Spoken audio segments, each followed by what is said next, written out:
Okay. Okay, hit record. Record. 4, 3, 2, hello. And hello, welcome. Action. Whoa. We're so not professional. We are not, but that's okay. Yes, I think the people who love us do. Yes. And our unprofessionalism. Welcome to the back porch, everybody. Yes. We need a couch. That's what we really need. Oh my gosh, That I would would be take a great. nap. Yes. It's probably best for me to set up, because if I got too comfortable, I'd be snoring through it. But a couch would be neat. We do. Maybe one day we'll get us a little studio thing going. Oh, that would be cool. That would be. Yeah. You know, we're just fancy over here at the back porch, as y'all can tell. I mean, we put a lot We of... don't have our microphones even. That's okay. I think they can hear us without it. We are struggling today. Like, neither of our brains are firing on all 6 cylinders, are they? Do we have 6? I'm just kidding. We might only have 4. I might only have 2. I don't know. But we're on the struggle bus. But we're going to get through this episode. We're going to have fun.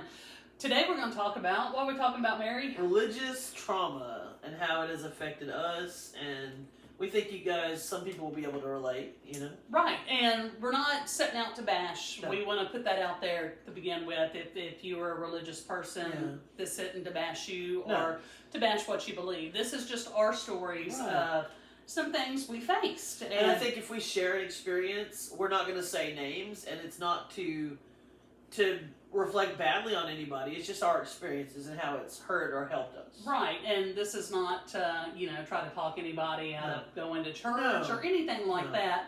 But even if you are a believer, a churchgoer, you might be able to relate to some of this. And not everything, even in a system that you might consider good, it doesn't mean things are always good in it, right? There's always both sides. Yeah. Yes. So we're talking about what got us started is a lot of times, and you might have heard it on some other podcasts, a lot of times in religion, especially Christianity, if you will, because we're going to speak more on Christianity because that's where we came from. Right. Yeah. We can't really speak on other religious beliefs. Right. Because I don't know that much about them to speak on them, right? But in Christian settings, when you're talking about anxiety and things like that, there's verses in the Bible, right? Cast your fears on me, and I'm paraphrasing them, and be not anxious for anything. And there's dozens and dozens, if not more, right? Of verses in the Bible about anxiety and stuff like that, and how biblically we're supposed to deal with it. Yeah. Right? And a lot of times that biblical solution doesn't help too much. That's true. And I almost feel like people use it to, is it patronize? Is that the right word? No. Patronize? Patronize. Like, basically, so here's a for instance, and this is well after I left the first church. I went to several churches, but this was a church I was trying after I left one that I had been a part of for years. I went to try a new one, and I went up to the front to get prayed for. I was with you. Yes, you were. And they said, "What's the prayer for?" And I said, "Depression." So they prayed, and the pastor's wife said, "Honey, if you'll read your Bible every day, that depression will go away." And, she didn't know that when I first got my mental illness, I read my Bible every day. We had Bible studies till 3 a.m. So, people can't speak on stuff when they don't know the history. You can't use that all-encompassing, well, if you'll do this, you'll be healed. Because that's not true. You can't whitewash problems. Right. You can't. And I don't think, no matter how you view, if you're a believer in a creator, an afterlife, whatever, I don't think that creator would expect us to whitewash problems either. But we're taught, you've got this spirit of anxiety on you, and that's nothing but Satan. That's the devil. Rebuke that. That there's something wrong with you and your faith. Right. And it's shame. People should put shame on you because you're letting your anxiety and your depression control you. But people who have really struggled with anxiety, depression, whatever your mental health difficulty is, you can't just say, "Oh, well, let me choose to be happy. Let me give it to God, and everything will be perfect." Because if I could have done that, trust me, I would have.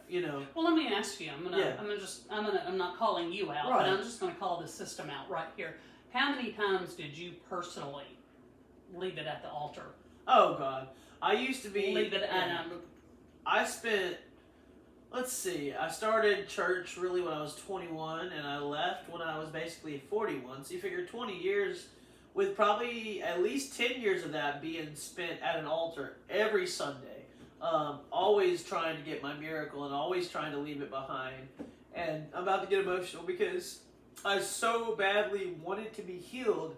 And, people would say, you got to believe. And I would believe. And then it would come back. And it's just, it's heartbreaking when you're doing your very best for God and it's still not enough and you're not well and you don't understand why. You feel like God has abandoned you. Well, what are you doing wrong? Everybody else is getting their miracles, their signs, their wonders, and all this. And on paper, their lives are looking great. And you're here struggling, doing everything. Falling apart. But you're doing everything by the book. Everything you've been taught to do, you're doing it. And reading my Bible, praying, all that. Getting up at midnight, feeling like crap and praising. Like, I did it all. And I did not get better. It did not work. Right. So, and I mean, I've been there in different circumstances too, where, like I'm doing everything I'm supposed to do. I'm a preacher's wife. I'm doing this. I'm doing that. And why is everything just shit? Right. Right. And people will say, well, that's a test. That's a test for your testimony. We can put pretty slogans on top of things to make them sound better, to make it look better. Yeah. But the truth is, until you get to the root of your issue, it's still gonna be. It's gonna be there, and it's gonna keep coming back. And that's one of my biggest things. I'm not if somebody wants to be in church, whatnot. That is their right. And I don't want to shit on that. I went through a few years in my own religious trauma where I surely did. What? You're going to church? You're crazy. I mean, I was angry. And I still have some anger sometimes that I have to work through because the system did not work for me. Right. And I'm going to say, I think a lot of times the system doesn't work for a lot of people because we see us, and it's not just you, it's not just me. I've talked to other people too that are in this vicious cycle of this is what's going on, and I'm giving it to God, and but then I take it back. You're human, You know what I'm saying? These problems are your own. They're going to stay with you until you find a way to really deal with them. Well, and the Bible verses are not bad per se, but when they're used as a weapon, that's what I was going to say. And I'm not even sure that was intentional, but it is. There's a book called Why Do Christians Shoot Their Wounded? I don't remember who wrote it, but it's about people with mental health issues and how the church has basically failed them. And like you said, not just mental health issues, but and I wrote a quote one time that said, therapy has opened its arms to thousands of people who have mental health difficulties that the church has shut out. And that's true. And it's not, I don't think it's intentional. I'm not saying people set out to say, well, you have this, so what's wrong with you? I think the intention might be good. I'm not going to judge that, right? I do believe there's intentions that are not good. I think probably you got both on both sides of the fence there, because there's good and bad in all of this, right? That's true. But I think if you're trying to help somebody, that you yourself don't have the tools. You can't. You're just going to throw, oh, this is what I've been taught. This is what we do. Here's your lifeline. Here's your lifeline. And we're just going to keep tossing this lifeline over and over and over. And you're drowning in the ocean. I've got a ring that's barely keeping me above water, but you're not really living. So what is this lifeline? You've got to get to the crux of the issue, if you will. And I think a lot of times, religiously, we don't get to the crux of the issue. Because it's all this surface level, you know? It's very much, well, don't focus on the past, This is the future. This is today. Be in the present. Which I'm all for being emotionally present. But sometimes you have got to go back to that where that pain started and dig that stuff out. Because it's affecting everything in your life if you do not find the root of the poison and go kill that root. It's gonna affect every aspect of your life. Well, somebody, and this was actually something that somebody said in church, a preacher, but it said, if you, for instance, if you have an old wound that's infected, right, they have to go in sometimes and scrape that out and get it clean and then heal it. And it's the same way with your broken heart or with all the trauma. You have to go in there and get rid of that stuff. You can't just leave it because it will be infected. It will affect every part of your life. Whether you realize it or not. And what I am seeing that's happening to people is, well, this is what happened to me. I was chugging along, right? Not everything was perfect, and I surely wasn't handling everything in a healthy manner. Yeah. But I was just chugging along until one day I hit a wall. Yeah. And it's like all this shit just like slammed into the wall with me, and I'm like, I am stuck right here. And you know, some of that was definitely religious stuff I've had to work through, and but that's the thing, you know, you've got to climb over that wall. And what I found, I spent a lot of years in church. I was a preacher's wife, you know. Is that not the craziest thing on the face of this earth? It still blows my mind to think that. Still married to the same guy, just FYI. We're just not in that line of work anymore. But I remember, like, looking back, and back then I didn't see it, right? You can't, it's like when you get on the outside and start looking in again, you're like, oh my gosh, I was so inauthentically fake. Right. Because I would go into this building every week, I gotta have all my shit together, right? Because that's what we do, you know.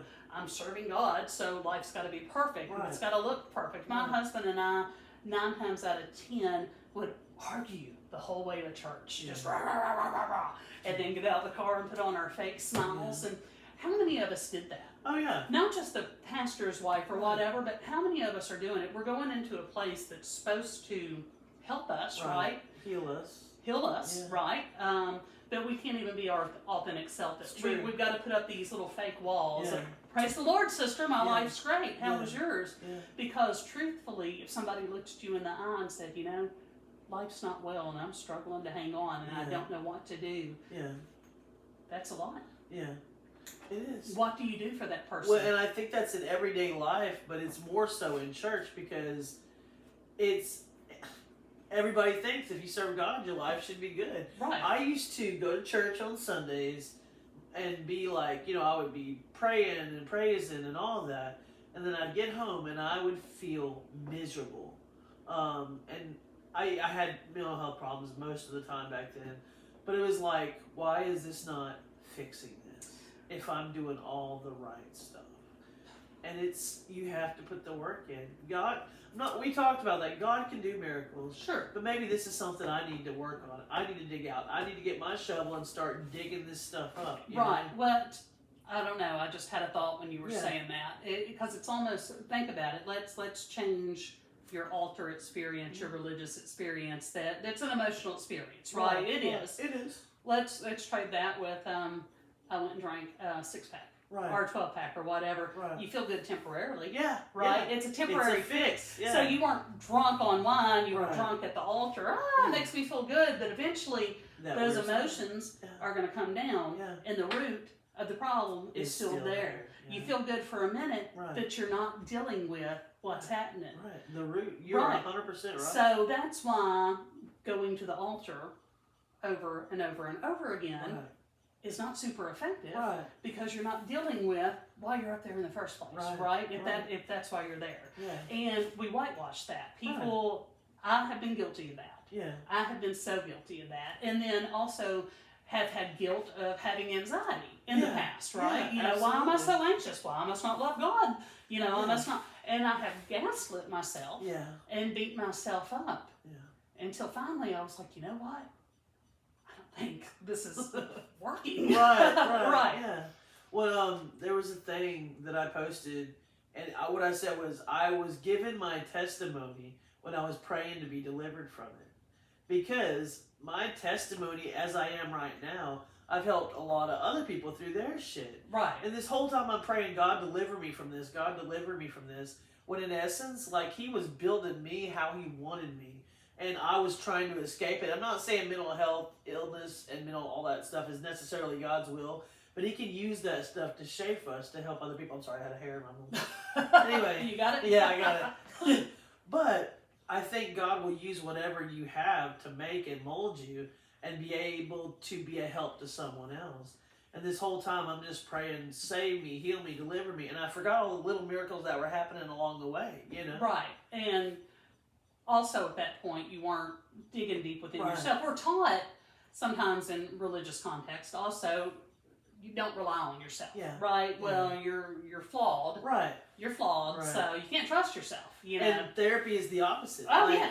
You learn to trust you. Yes. You learn to love you. you learn that you can do this. Like, you do not, and I'm not saying don't depend on God, but I have to take care of myself. Oh, yeah. God put that in me to be able to. I just had to find it. Right. And so that's part of it, is digging deep and saying, okay, yeah, I got it. And to me, I look at it as there's nobody else that's going to save me. Right. You know what I'm saying? I believe in a creator. I'm not an atheist. I'm not saying that. But I believe it's an internal force given to us, if you will, by an external force, if you will. But it's in us to do. And we're taught not to do that. Right. We're taught to just toss it out, forget it. Right. Like, what was that old commercial where you set it and forget it? You know what I'm talking about? You set your oven and your cake's done in 30 minutes. Life does not work that way. Unfortunately, God, no matter how you look at him, I don't think he works that way either. Right. You know, you just don't set it and forget it. Because unfortunately, you know, I could have got mugged yesterday, right? And it's done and it's over. I can forget about it today, forget about it, not deal with it. But that fear from that trauma and that PTSD is there. Right. So that's the thing. I'm not, and I know Mary's not for sure saying, you know, don't, if you want to believe in God, please do. We're not saying that. I still go to church and I have a Bible study. Like, I 100% still serve God, but I do it in a different way. Right, and well, you know, if I told you what I believe, we'd be here for 2 hours. It's I'm as eclectic as they can be. I do not go to church. Right. Probably. And you don't have to. No, that's one of the I things. don't see that being part of my life ever again. Right. And I believe differently now. Yeah. But that's the cool thing is, you know, we can sit and talk about that and respect each other. Right, and not send each other to hell, you know. Right. That makes me, anyway, that's that's another trauma. Religious trauma thing. Yeah. But yes, well, let's talk about that for a minute. We, you know, growing up, we both grew up in the same denomination, right? Yours was a little more off the grid. I'll put it like that in a nice way. Yeah, I was in a cult as a child until I was 5 years old. I was not going to say I was going to let Mary say they were off the grid, but same denomination, right? Yeah. And it was very hellfire and brimstone. If you don't do it, and you don't do it exactly the way we tell you to do it, you're going to hell. Right. And not only are you going to hell, but all your little friends are going to hell too. Yeah. You know, it's daunting. They put God in this box. And they said, that's one thing I heard, you know, well, we're going to make it, but probably everyone else around us is not. You know what I'm saying? Yes. Like, if you do this, this, and this, you're going to go to heaven. If you don't, you're going to hell. No doubt about it, you know. And that was a fear put in me for so many years, and I've even dealt with it lately, you know, is that fear of punishment, that fear of death, that fear of what if it's not better, what if everything's horrible, you know. And it's terrifying. It's deep-seated. It is. It's deep-seated. We don't realize, like I was saying, you know, if you grow up in a Christian type home or a religious type home, if any, we won't even say Christian, religious type home, before you can even talk, you're hearing about God, right? Yeah. You're hearing about Jesus. I mean, it's formed into your subconscious before you even know how to say words. That's true. Right? And so, especially if that fear is being put on top of that, not, you know, is it wrong to tell a little kid God is good? No, I don't think that's wrong. Is it wrong to say if you don't do it this way, you're going to hell, little kid? Absolutely. Yeah. You know. Well, that's my thing, is Jesus, when you follow him throughout the scriptures, he doesn't put fear out there. I mean, yeah, he flipped over some tables, but it was because it was righteous indignation, but he did not make people afraid. Right. The woman there was a woman committed adultery, and they were all going to stone her. He said, you without sin, throw the first stone. He taught love. Right. He didn't teach beat the hell out of each other. Right. And so when I see people say, well, you know, hell's out there, and you don't want to get that, that's fear. That's trying to scare you into doing what other people want you to do. Religious trauma, and you might not realize, but you're putting your trauma on somebody else when you say stuff like that. And I have had people, because as I said, I don't believe like I once did, and I'm not even, like I believe, I do not believe like traditional Christianity anymore. I'm kind of like one size fits all almost. You know what I'm saying? Yeah. But I have had people look me straight in the eye and say, you're going to go to hell. Yeah. I'm like, what? Yeah. I mean, why?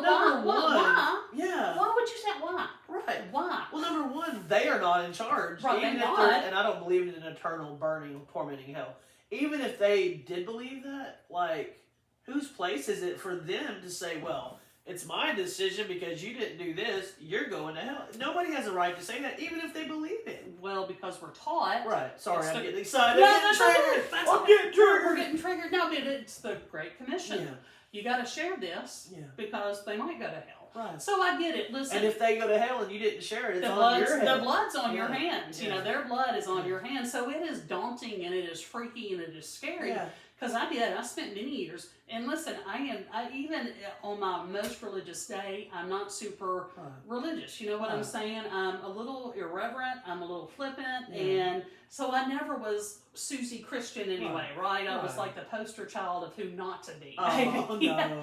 But still, I always felt this like great pressure. I'm like, I don't even understand what I believe. Yeah. I've just been taught you've got to believe this or Right. you're doomed. Right. It makes absolutely no sense. Yeah. How in the hell am I supposed to get other people to believe this when I'm in a corner like, oh my God, I don't even know if I believe it, but I'm scared to death not to believe Right. it. Well, Excuse me, I maybe no, was triggered for you're a minute okay. too. when speaking of that fear, like that is an institute in churches today. Whether it's you're going to hell, or if you don't do it this way, you're not going to be accepted by the church. Right. Like to me, there's an underlying sense of fear.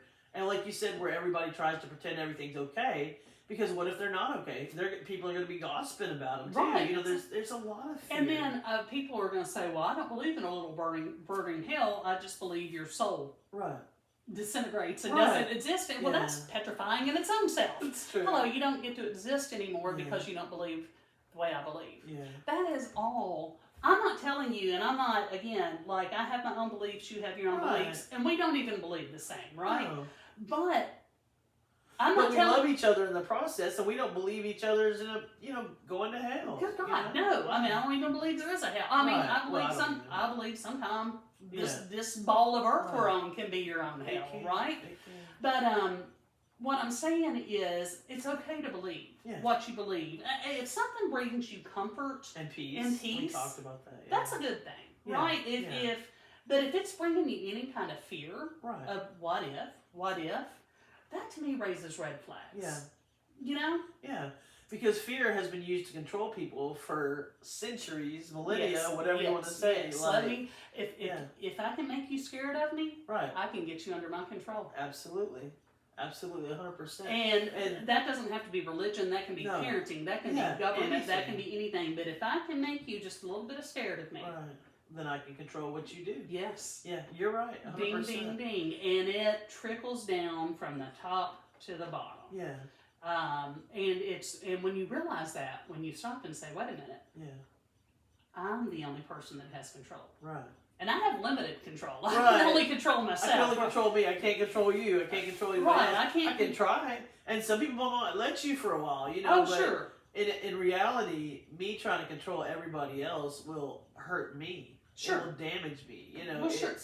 it'll drive me nuts. You know, honestly. you say, I say, I'm big. I want freedom, right? I want Right. I want peace. I want freedom. But if I can't give that to somebody else because you've got to believe the way I Right. believe, or I want you to believe, whether it be fear or whatnot, Yeah. you're in dangerous territory, Right. and you're not living authentically, right? Right. If I want somebody to believe kind of my way of thinking, right? How am I going to go about it? I mean, why in the hell would I scare you? Right. Well, because it works. Fear is Yeah, a motivator, it if you is a think about it. motivator, Now that my brain is Yeah. wrapping around, fear is a great motivator. Yeah. I spent the majority of my life Yeah. in fear, Yeah. religious fear. Yeah. That was a huge one. Yeah. You know, I don't want to go to hell, and Right. I'm dragging everybody else with me if I don't do this right. You know, Yeah. that's a big responsibility. It is. It is. You The know? world does not depend on you spreading the gospel, so to speak. Like, if somebody's supposed to hear something, they'll hear it. It's not on me to save the world. I can't. You can't. No, You know? but we have this immense pressure to Yeah. do so. Yeah. And this immense pressure to let me scare this person Right. straight, you Right. know, and it's not a good way to go about it. So if you're Yeah. doing that, stop. When I believe in Jesus and I believe in his message. I believe his message was love. And I'm not saying, like I said, he flipped over tables, so he had the righteous indignation. but he very much spread love. And the people he was angry at more than anything were the Pharisees. Right, I was the going to say. religious people of the day. Where was he flipping tables at? Yeah, the Pharisees. In the church, if you will. The holier than thou, Pharisees. Right. Who were so judgmental to everybody and treated people basically like crap. Right. He was not for them. He was for these people in the streets. These people hurting. These people needing healing. He went out, like what he said, those who are well don't need a physician. Right. Yeah. So who am I going to be like, well, I've got this and I'll fix you if you do this? No, I'm going to spread love.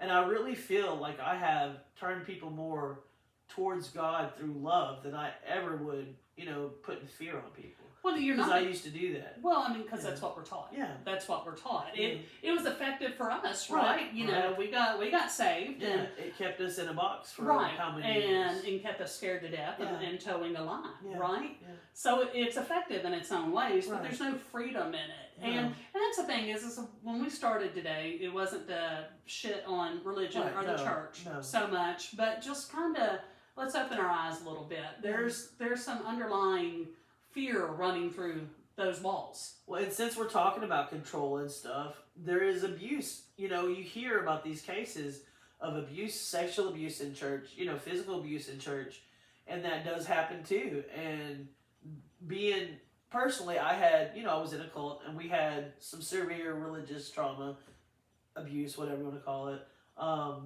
But I think people use control to get that place. Because you'll do what they want you to do, and whether it's, what I'm saying? I'm just saying the abuse is possible, I think, so easy in church because it's a control issue. Right. Because people want control, and I'm not dogging pastors, but they are the ones that people put on a pedestal and Sure. and they can do no wrong, and I think sometimes that can go to their head. And They're it can human. lead to abuse. They're yeah. human, and I'm sure there's good there's pastors out there, right? But there's ones that are not, because that's the nature of the beast. But yes, and we're all human, like you said, and we all have egos, Right. whether you want to admit it or not. We all have an ego, Yeah. and before you realize it or not, it's easy to get your ego inflated. Yeah, it is. And I mean, I've seen it. I tell you, in the churches we grew up in, it was very pastor-centric ego. It was like father, son, pastor. Right. You know what I'm saying? He was the third person, Trinitarian Godhead. If Right. you know, I mean. That it was just, I remember like thinking like, oh my God, what this man says is the gospel because it's coming out of the gospel, and it was very fear-based, and it was also very, so legalistic. Yeah, very so legalistic. And when it got to the point, and I hate this about myself now. I don't hate myself for it, but I hate that I was that way. I would get on Facebook and I'd see somebody wearing something with a little cleavage showing, and I'm like, oh my God, that should be a shame, blah, blah, blah, blah, blah. And I thought I was so much better than them. And, no matter what they were doing, things they would say, like a cuss word, oh my God, like they're going to hell. When in reality, should I be really worried about somebody cussing and showing cleavage, or should I be worried about somebody that using control to abuse people, to put people in line, to, I was focused on the wrong things. But you're putting people in line to save their souls, Right, Mary. yeah, I mean, it's for the greater good. If you Right. think about it, it's for the greater good. Right. It's hard. What we're doing is real hard, and serving God's real hard, and being holy is real hard, but it's keeping your soul out of hell. Right. So, I mean, you can spin it any way you want to make it sound any way you want, but at the end of the day, it's control. It's control. Yeah. And it's in its own way abusive. Yeah, it is. And I don't think all churches are like that. I mean, I think at some point, probably a lot of churches use that techniques, like we talked about, even if it's just what they were taught. You know what I'm saying? Like, I don't think most people are out to say, well, let's just do this and hurt people and control people. I think it's what they learned and what they teach us and what we learned. But there are places that are healthier than others, Sure. And so, I go to a church sometimes, and I enjoy the Bible study better because it's more even kill. But I'm just saying there's good and bad. Like you said, there's healthy and unhealthy. How's that? Healthy and unhealthy, for sure. And you got to find what works for you. Right. But my thing is, I'm just tired of you got to do it this way. Right. in order for it to be right, whether it be religiously, however. My way or the highway. My way or the highway. Yeah. I'm so tired of people gatekeeping the afterlife, if you will. Absolutely. To me, that's just the most ridiculous thing. Well, and it's arrogant. Yes. How can we, look at us as people, really? When you stop and think about it, we are a tiny piece of sand in this universe. Yeah. And for me to say, I'm going to say, I know all there is to know about what you need to get to heaven. Right. I don't know. I mean, can you imagine it? Like an ant we talked about. Right. They're so much smaller, they can barely fathom us. Does that ant, can he understand what I'm doing? No. Can I understand if there's a creator, which I believe there is? Can I really encompass all of him into this little box and say, I know what you need to do to get saved? I can't do that. It's arrogance to me to say, and I'm like I said, I can believe what I believe. Right. But to me, it's arrogance to say, I know all there is to know about God, because you can't. Well, I don't can't. believe you can. And I don't know. I mean, we could go on for days Yeah. and days about evidence of why I believe and why I don't believe, and you too. You know what I'm saying? Yeah. And this today was not about, you've got to believe or not. Right. We could talk that. Yeah. That would be an interesting show. But Yeah. it's more about there's some abuse Yeah. happening, whether people even realize it or not. Right. And And it doesn't have to be like some big severe, I had some severe stuff, right. but there are smaller things that can affect you, choose happy, Right. leave it at the altar. All these little, what do you call them? Cliches. Can be very wounding. And I'm guilty. I'm guilty. Oh, I mean, I remember one time, as somebody was in a rough spot, and they asked for some help, and so I helped them, but I also gave them a sermon on top of it. Yeah. Right? They just needed help. Right. They just, they were having a bad spot financially. Yeah. I didn't mind helping them. Well, maybe I did, because I went with some righteous indignation and gave them a sermon on top of some. Yeah. Let me do this good for you, but sit in that. Oh, and to me, looking back, Yeah. that was me trying to exert some power and control over how I think you need to live your life. And because you have that, well, I'm helping you here, so you have to listen, and Yes. that's happened to me before. Yes, and that's so damaging. Yeah. And I mean, as I said, I've been guilty of it. Oh, I've been guilty of looking at somebody and never saying it. I don't think I ever got this ballsy to say it, but thinking, oh, they're going to hell. Right. You know, and it was so. And I'm not. That's what kills me. People, that's hard for me, for a preacher to get up and tell all these people that they're going to hell because of this sin and that sin. But we all have sin. We all have sin. He has sin. She, whoever it is. Right. They have sin. So who's preaching on their sin? You know what I'm saying? It's just like. Well, and then, when I've read the book before, and I don't, to me, sin, that word, it's more just, sin's got such a evil nature sound to it. You know what I mean? Yeah. Because it does make it sound like, okay, you're worthless and going, Right. we all mess up, Right? That's human. To me, but what is sin? That would be my Right. question to ask people, because it depends on what denomination, what religion you're in. That's true. We were in a religion that it was considered a sin for a woman to have short hair. Right. Right. Or to wear pants. Right. Or a man to have a beard. Right. You know what I'm saying? Right. Those were sins. Yeah. Who makes up sin? Right. To me, sin is treating you like shit. Yeah. Yeah. You know? And who decides what sin's worse than another? And let's just pick. I'm just going to put this out there, okay? Homosexuality is, to me, not a sin, okay? Loving somebody is loving somebody. But so many people, if they believe it's a sin, that's one thing. But why do they hound so much on that? But let's not talk about adultery. Let's not talk about lying. Let's not talk about gossip that you're guilty of. But we're going to hone out and hold huge marches because God forbid you're this. It makes me so angry how they put one sin, and I don't think it's a sin, but one sin above another. Right. And I do not understand about homosexuality and LGBTQ stuff, and I still don't 100% understand, but I'm learning. But the fact that they would pick on that one thing And when say, there's so other stuff, right. It made me so angry. I get. And listen, but it's easy to pick on. And I'm using quotation marks because I'm not. I don't like that word, but you pick sins you're not guilty Right. of. You never see, and I'm chubby, so I'm not picking on chubby people, Right. but you never see a 300-pound pastor preaching on gluttony. Right. You're never going to have those words. No, Now, that's true. he'll preach on pornography, homosexuality, smoking, drinking, Right. all that stuff. Right. But he ain't going to get on to you for going through Right. McDonald's. No, I know. You know what I'm saying? Because that's what he's doing. Right, he might not have a same-sex attraction. Right. Good for him, right? Whatever, but he can't stay away from the buffet. I can't stay away from the buffet either. I get it, Yeah. but it's a holier than thou. It Well, is. at least I'm not doing that. Right. Well, And, you're treating people like trash. Right. You Right. know, and I'd much rather somebody fall in love with Yeah. somebody of the same sex than treat somebody else like trash. Absolutely. It makes it, because I mean, and I don't, like, I'm not trying to do whatever, but I never understood until I loved somebody closely who was a lesbian. Right. And when I saw that person, and I'm not putting names out there, when I saw that person so wounded at a breakup, I thought, that is love. Sure. And we were so taught for so many years that it's so evil. I mean, all I see is that love. Right. And I can't hate somebody loving somebody. You can now. Some love is wrong, Yeah. but I am with you. If it's consenting adults, Right. who Well, am yeah. who am I to say Right. you can't love this person? Right. I'm not. Right.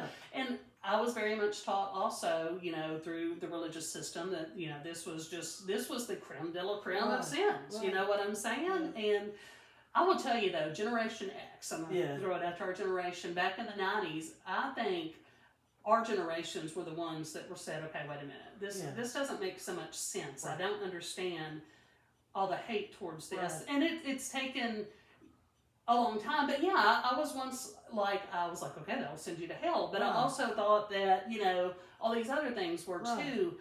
And I don't know, the older I get, I realize, God, we're human. Right. My brain isn't the smartest one out there, Right. and but if God's going to judge me for these mistakes of trying to figure out how to live Right. this human life, Right. do I even want to go hang out with him for eternity anyway? Yeah. If he's that so judgmental, Yeah. Well, we've talked about he created us. He knew what we were going to do with our lives, Right. He knew how we were going to react to everything. And I just feel he's so much more loving than people make him out to be. Because I've had times, and if you want to talk about something like, I would do something that I, at the time, thought was horrible.